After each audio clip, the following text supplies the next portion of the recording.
Bine v-am găsit, dragii mei din Zodia Rac, oriunde v-ați afla. Bine ați venit tuturor pe canalul meu, Tarot Flor de Loto. Numele meu este Nina și ca de obicei mă bucur să vă am alături la fiecare lectură, atât pe dragii mei abonați, cum de asemenea și pe cei care poate sunteți pentru prima oară aici pe canal.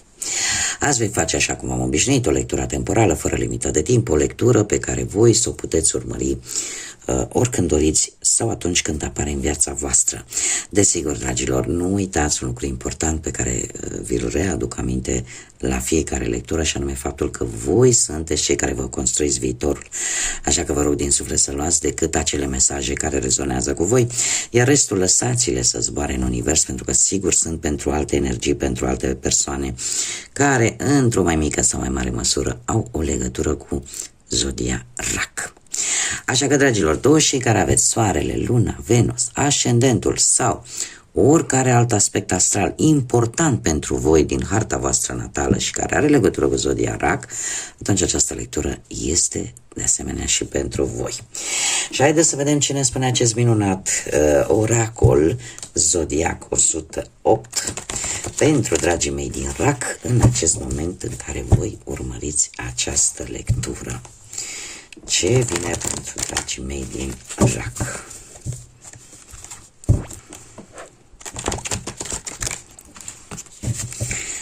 Am făcut o pauză un pic în aceste zile în care au fost sărbători mari, tocmai din motive pur profesionale. Am avut o mentoră care niciodată în sărbătorile mari nu folosea cărțile. Așa că am respectat această cerință strict profesională.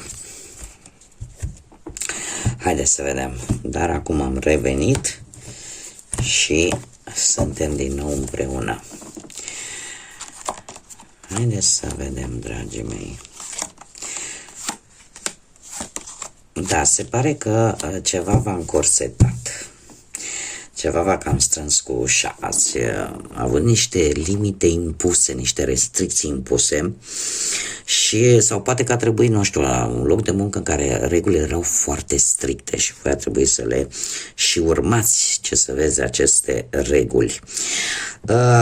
De asemenea, ne poate vorbi de o anumită postură voastră în care voi v-ați menținut foarte fermi vis-a-vis de o anumită situație. Și asta pentru a vă putea mula, ca să zic așa, pe situația respectivă. A trebuit să acceptați anumite reguli, poate stricte. Alții poate că ați traversat o perioadă în care a trebuit să faceți pe placul celorlalți. Și asta v-a încorsetat un pic și nu mă miră, pentru că voi oricum sunteți o zodie care în general, mai ales dacă vorbim de familie, siguranța familiei pentru voi este numărul 1 și mai ales, nu vreau să jignesc pe nimeni, dar mai ales dragostea maternală. Mămicile din Rac sunt foarte, cum să spun eu, sunt foarte axate pe siguranța copiilor lor și atunci chiar deveniți agresivi atunci când e vorba de copii. De ce? Pentru că și voi la rândul vostru puteți fi răniți foarte ușor. Dar se pare că pentru a menține un anumit echilibru, o anumită stabilitate, a trebuit să aveți foarte multă răbdare. Și de ce avem în zodia Vărsător. Și a spune că lucrul ăsta pe voi v-a făcut să vă gândiți un pic, să vă schimbați un pic forma de gândire. Și pe unii dintre voi a făcut chiar să își valoreze un pic mai mult libertatea, fie ea de exprimare sau pur și simplu libertatea ca și noțiune fixă, da? De a te simți liber, nu neapărat decât de a te exprima liber. Dragilor, voi se pare că ceva dureri de cap, ori că ați traversat, nu știu, ați fost răciți sau poate ați avut ceva probleme de sănătate nu foarte grave, ceva care a fost destul de neplăcut pentru voi. Au fost niște mesaje pe care corpul vostru vi le-a transmis și la care probabil că ați fost atenți, ați avut nevoie de ceva îngrijiri. Pentru alții, putem vorbi la modul metaforic, ceva care nu v-a plăcut, nu știu, un zgomot cu ghilimele de rigoare din partea unora care v-a cam dat dureri de cap, vorbim la modul metaforic, dar nu v-a plăcut și ați simțit voi așa că sunteți un pic debili, un pic vulnerabili. Posibil chiar și anumite conflicte, poate, nu știu, zodia Fecioară dacă vă spune ceva, poate să aibă legătură. Ați trecut pentru o perioadă așa mai de criză sau chiar în acest moment traversați acest lucru. Următoarea perioadă foarte interesant, dragilor, avem 4, 5 și 6.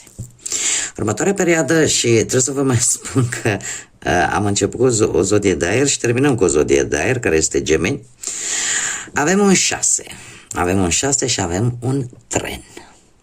Dragilor, ceva se distruge, ceva se construiește. Ceva se distruge nefolositor, ceva se construiește nou pentru a echilibra, pentru a vindeca. Apare un echilibru, dragilor, un echilibru atât la nivel financiar cât și spiritual. Se pare că lucrurile încep să se miște.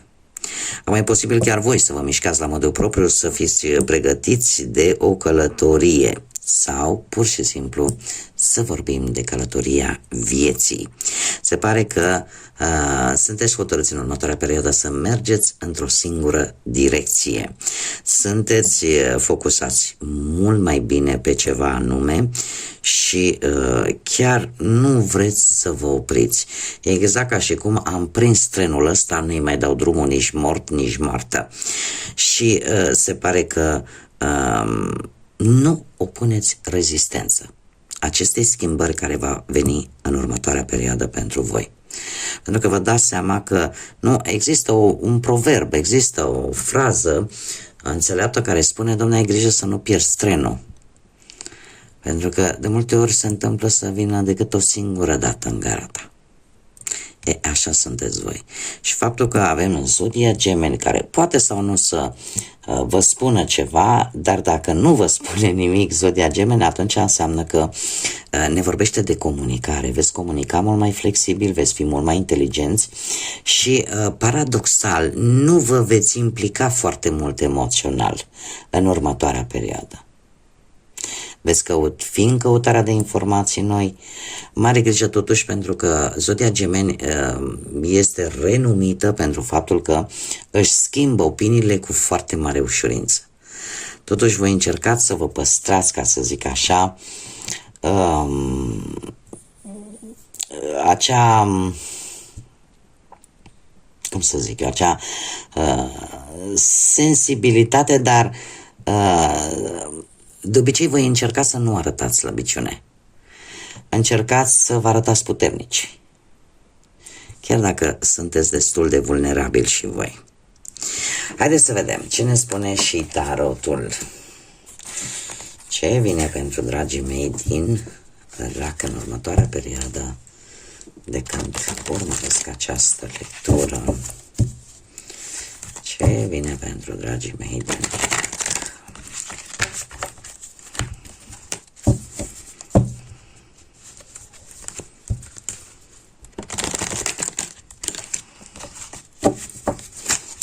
Haideți să vedem.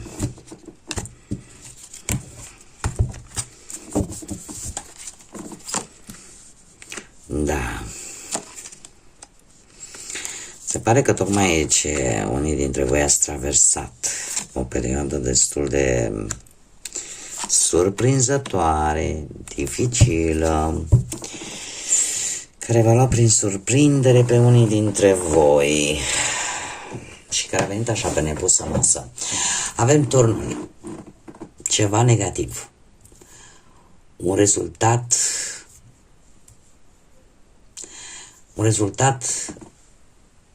negativ acum când îl percepeți în acest moment, dar el pe perioadă lungă, îmi cer scuze că am lovit fără să vreau aparatul,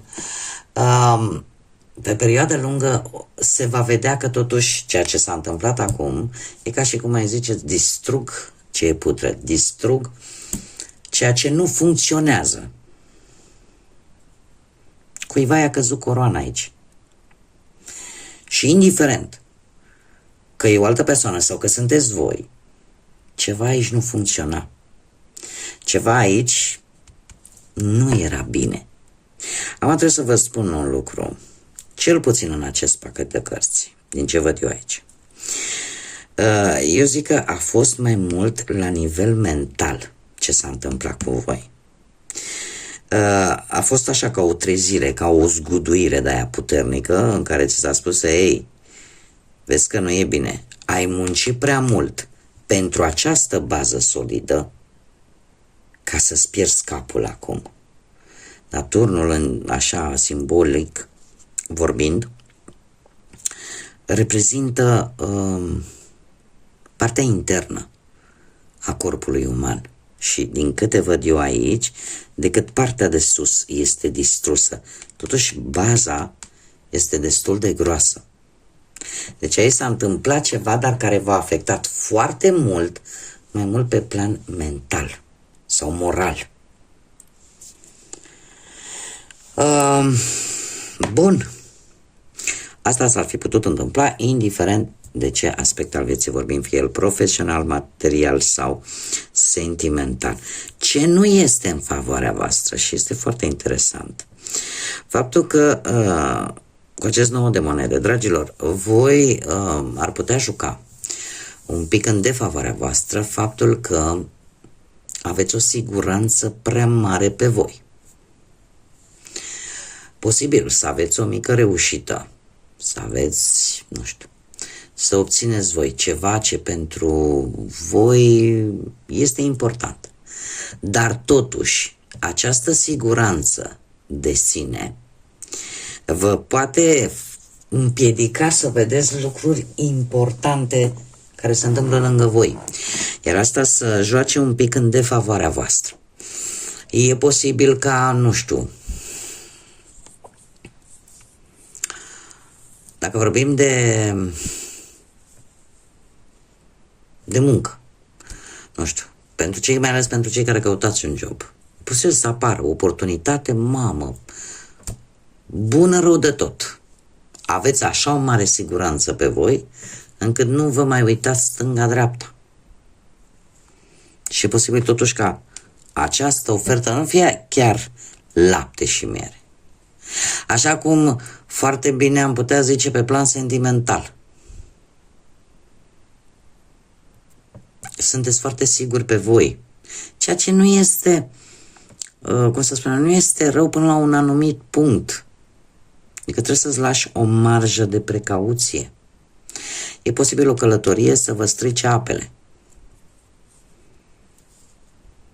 Și tocmai pentru că, v-am mai spus, există această siguranță și totuși lucrul ăsta joacă în defavoarea voastră. Mergem mai departe. Ce este în favoarea voastră de data aceasta? Un 10 de cupe. Dragilor, mulți dintre voi mergeți pe partea asta, mai ales când vorbim de sentimente, mergeți pe partea unei relații tradiționale în care să existe sentimente, în care să existe, nu știu, poate copii, să existe acea armonie, acea familie pe care poate mulți dintre voi și-o doresc.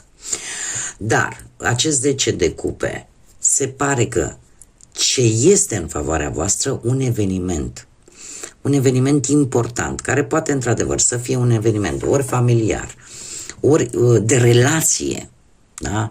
Și care se pare că va aduce lucruri pozitive pentru mult timp de acum încolo, dar va întări cel mai mult valorile tale. Cum vezi tu relația, cum vezi tu familia? Iar în felul ăsta, probabil că mulți dintre voi vor reuși în sfârșit să-și urmeze inima. Voi sunteți un semn de apă. Sunteți un semn în care, la fel ca celelalte zodii de apă, sunteți axate pe sentimente, sunteți axați pe emoție, pe empatie. Cumva intuiția vă ajută să știți de multe ori care este drumul bun pentru voi. Poate că la locul de muncă oamenii de acolo își vor da seama, dom'le, e important și își vor recăpăta încrederea poate în voi. Poate unii dintre voi vor primi un anunț. Știi? Uite, s-a găsit un job pentru tine. Sau poate că dacă ai ceva probleme financiare, posibil cineva din familie să te poată ajuta. Există această relație importantă, în special în ceea ce privește familia, în primul rând, și cercul tău intim, persoanele care pentru tine contează, chiar dacă nu sunt neapărat familie, dar pe care pentru tine poate simbolizează o familie. Dacă vorbim de viața sentimentală, nu știu, e posibil ca unii dintre voi să fi gândit total negativ față de relația ta și că poate că nu se poate salva sau că se întâmplă ceva rău. E posibil, avem două variante. Ori familia să te sprijine într-o problemă de natura asta de relație, sau poate că preocupările tale n-au avut niciun temei. Adică te-ai preocupat un pic poate degeaba, ca să zic așa, pentru că sentimente încă există. Dacă vorbim de cei care sunteți singuri, sunt mari șanse ca în următoarea perioadă să apară o relație foarte importantă pentru voi. De ce? Pentru că va avea aceleași principii sănătoase sau aceleași principii, hai să nu zicem așa, aceleași principii ca ale tale. Și atunci va deveni într-adevăr ceva important pentru voi. Ce puteți voi controla? Ei, dragilor, avem aici o sumedenie de șanse, de oportunități care vin în viața voastră. Doar că se pare că la voi stă controlul și cumva parcă veți ști cam ce e bun pentru voi și ce nu. Și aici vorbim de tot felul de oferte care pot veni atât pe plan sentimental, atât pe plan profesional, cât și financiar. Așa, per general, acest 7 de cupe, se pare că tentațiile, iluziile vor fi sub controlul vostru. Adică veți fi atenți la ce veți alege. Și sunteți conștienți că pot exista repercursiuni pe perioade lungi de timp dacă voi nu alegeți bine. Dar este ceva care se pare că voi dețineți control. În schimb, ce nu puteți controla, faptul că voi sunteți foarte vulnerabili și puteți fi răniți foarte ușor. Și mai ales de către persoanele pentru care voi vă aduceți un aport, pentru persoanele dragi vouă. Și într-adevăr, se pare că e posibil să fiți răniți de cineva drag vouă. Acum, cineva drag vouă nu trebuie neapărat să fie partenerul de viață sau prietenul, prietena sau să fie cineva din familie, cineva care pentru voi este important și care să vă dezamăgească. Zecele de spade vorbește de anumite momente de decepție profundă când descoperi anumite jocuri ascunse pe la spatele tău. Trebuie să vă spun că această schimbare dramatică, pe care din păcate voi nu o puteți controla pentru că nu ține de acțiunile voastre, ține de acțiunile unei alte persoane sau alte persoane, îmi cer scuze pentru bâlbâială, mi se mai întâmplă și mie. Trebuie să vă spun că toată această decepție se întâmplă acum. Dar știi cum e, că tot pățitul e priceput. Și atunci, o perioadă lungă de timp, aceste decepții nu vor mai apărea în viața voastră. Nu știu, posibil să fie vorba de o trădare la locul de muncă, de vreo concediere sau cineva care ți-a promis vreun post și nu se concretizează, sau să pierzi niște bănuți din cauza unor persoane în care voi aveați încredere, sau bine, poate să apară și în partea asta a relației o trădare, anumite secrete care nu s-au spus și care se află și Putem vorbi, nu știu, chiar și de cei singuri care e posibil să cunoască persoane noi, care posibil să fi făcut anumite promisiuni și care să nu se rețină de ele din motive, dar pe voi vă rănește, că poate n-are dreptate, dar pe voi vă rănește. Tind să cred că e vorba de niște secrete și de niște promisiuni care nu se duc la bun sfârșit. Voi oricum sunteți, cum am mai spus, foarte sensibili, foarte vulnerabili și sunteți foarte ușor de rănit. Chiar dacă voi încercați să nu arătați această slăbiciune, această vulnerabilitate. Haideți să vedem ce mesaj are acest oracol al sufletului pentru dragii mei din Rac. Da, uite, protejează ceea ce iubești.